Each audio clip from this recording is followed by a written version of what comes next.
So one good thing about this course is that the students who take it, they seem to already be aware that there is something that they need to, I would say, unlearn about Creole languages.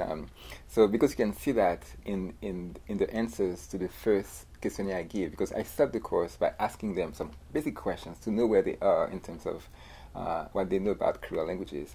And I think most of them, their answers reflect what they would have learned in your typical linguistic textbooks, which I've been myself critiquing. So the idea that Creole languages are mixed languages, and that make them special languages, exceptional languages, or the idea that Creole languages are somehow oversimplified. They are reduced languages that are lesser than others.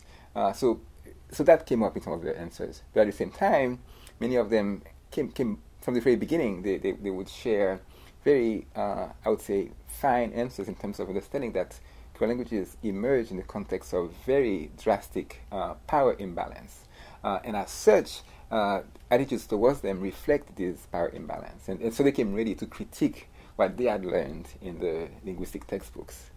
So which to me was very heartening to start the course with.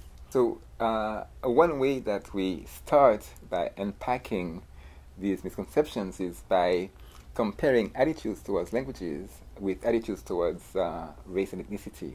And what they get to see very quickly is that, in fact, there is perhaps as much misconceptions about language as there is about race. So they get to see very early in the course that language can be used as a proxy for race, though now it's impolite to say certain things about, say, black people or Asian people, yet it's still polite to say pretty negative things about language. And then at that point, what we do, we introduce some basic linguistic analysis tools for them to be able to see that in terms of linguistic structure, there is nothing at all that's inferior about Creole languages. In fact, what we do from the very beginning is to show that structurally there are patterns both in the syntax or morphology of Creole languages that are quite similar to patterns in the syntax and history of English, of French, of Mandarin Chinese.